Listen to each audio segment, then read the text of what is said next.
There was a new patch last night that introduced a new chapter called Power, and a lot of more changes to the game that you should know about. First of all, when you go to the portal and go to Dragon Response Mission, you will now see two options, Primordus Champions and Jormag Champions. For Primordus, there are two new missions, Fields of Ruin and Thunderhead Peak. And for Jormag, there are two more, Lake Doric and Snowden Drift, which means we now have a total of 4 new missions. We have a new allies, which are dwarves, and there is a new vendor. When you talk to, you will find we have a new currency, Deldrimor support marks. We have a new supply box, and when we preview, we can see what items are in it. And you will find Dragon Mastery 2 that you can buy from this vendor. I bought it earlier, but you will find it if you have not bought it yet.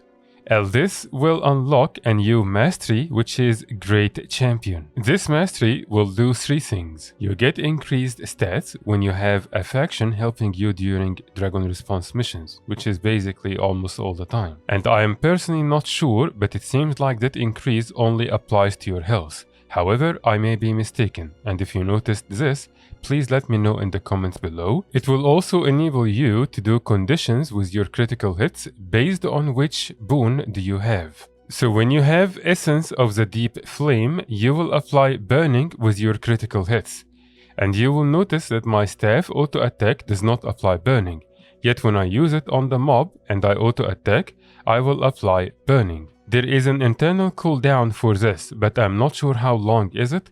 Just don't expect every critical hit to apply some burning. The same will apply to Essence of the Storm Ice, which you will get when you are doing one of the Dragon Response missions for Jormag. This will apply Chill with your critical hits, and again there is a cooldown. You will notice again my staff auto attack just did Chill and Burning because I have both effects with my critical hits. And as you can see, both effects can stack together and both boons can stack together. The third benefit is an added items to the weekly vendor. However, I don't see any new weekly vendor and I don't see any new items introduced to any of the currently existing vendors. So I'm assuming this relates to the mobilizing allies thing that keeps filling the bar. And at the end of the week, maybe you will get extra items with it. Again, I am not sure. However, there is a new vendor, Seal Discount Vendor. And as of now, it only sells 2 items, Liquid Karma and Vanguard Supply Boxes. But I'm sure as we progress, it will start offering more items. The discount seems really low. It's just 1 seal for now. As you can see, the price for 1 Ebon Vanguard Supply Box is 14 Tyrian Defense Seals, and if we talk to the normal vendor, the same box is offered for 15, so it's only 1 less. But again, I assume that the price will go lower as we progress through the story. The new Dwarf Merchant will also offer a new Stone Skin Infusion, and you can buy it for 75 support marks. Unfortunately, I don't have enough to buy it and show you the infusion yet, and it will take significant time from me to be able to do so.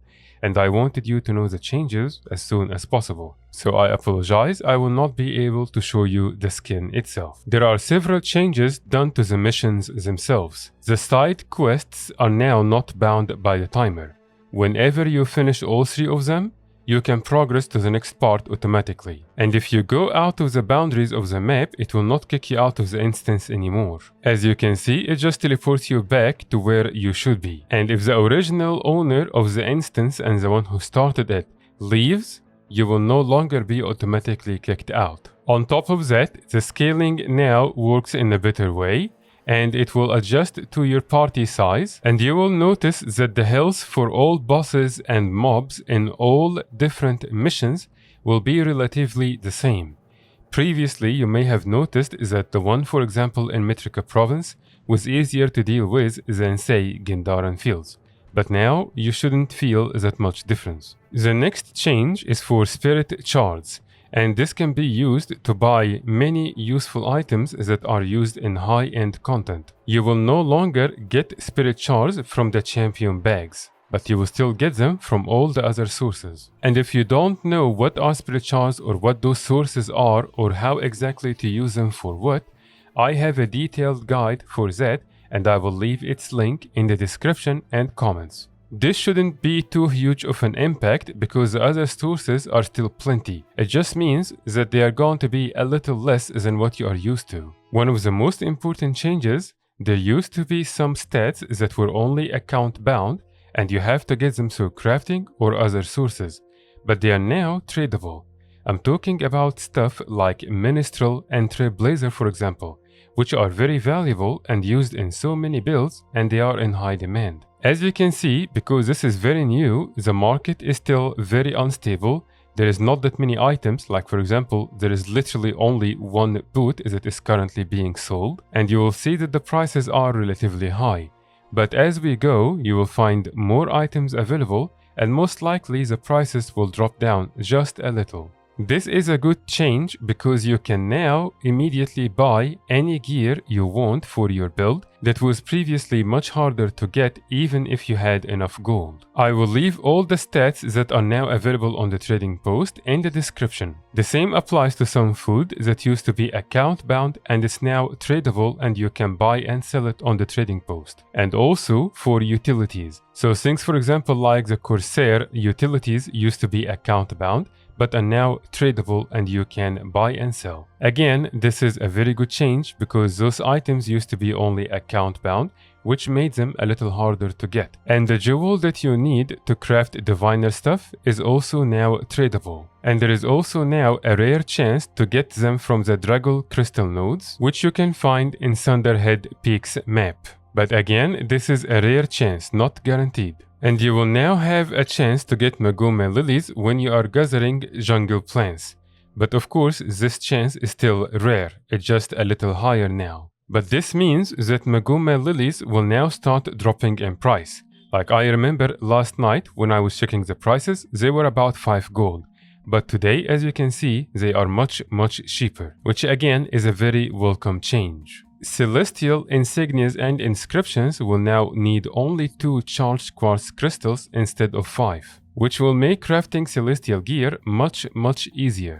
And they are also needed in some guild hall upgrades, and now of course they're going to be much easier to do this way. Linseed oil will now require 15 flax seed instead of 20. Watchwork mechanism will now need 250 watchwork sprockets instead of 500. Acer blade enemies now have a chance to drop watchwork sprockets directly when you kill them. And this means that you will now start seeing watchwork sprockets drop in price. Cloth, metal, wood, and leather refinements are now going to be faster to craft. So we are talking things for example like Mistral Ingot. If I now try to craft this tech, you will notice it's now much faster. I am not speeding up anything, this is the default speed now. Chuck Exact now have an increased drop rate when you do the Tangle Depths meta. It is still going to be very rare to find, but at least it will now be a little bit more available for players that will do the meta. The same applies to the Festive Confetti Infusion, which you can get when you do the Pinata meta event. Pinata happen in crystal oases here, and the Chalk meta, which can drop the Chuck Exact, happens around this area in Tangled Depths. The same goes for this Infusion, which you get by completing the jumping puzzle in Gorsmer Valley. And when you preview the drops from any of the supply boxes, you will now get the minimum amount that can drop from those boxes. So for example, I will buy a couple of those Vanguard boxes right now, and when I open them, I should get at least that amount of each of those materials if it dropped. I will use one at a time. And here you can see I have 11 rawhide sections, and indeed the minimum amount is 8. Keep in mind that those numbers are minimum, so you can get more. I have 10 ancient wood log and the minimum is 8. And I got 9 green wood logs and the minimum is also 8. So this is a welcome change because now you can have a more accurate representation of what can actually drop from those boxes. Prismatium Ingot is now available on the trading post and you can buy and sell it directly. And this is related to the drops you get in Dragon Response missions, and it is required to craft some weapons. And there are also some new items added to the gem store. there is Jormag die kit and Primordus die kit, which you can get one of each for free. I already got mine yesterday, so you can't see it now. There are more mount skins added to the gem store at a discount of 40%. That includes the Sacred Pegasus Griffin skin, for example, and Jorah's outfit, but perhaps the most important item added is this Mistlock Sanctuary Pass, which is one of the best passes in game for sure. This is where I am right now, and as you can see, you have all the crafting stations side by side. You have the personal bank with the commendation trader, weapon specialist, and guild bank, trading post, and merchant all side by side. And you will find some black lion merchants spread on the west side of the map. That will include exchange specialist and the black lion chest merchant. On top of that, there is no gravity here, so you can kind of glide higher, and even when you drop, it will just keep kind of bouncing you up and down. But this pass is even more important for those who do fractals every day,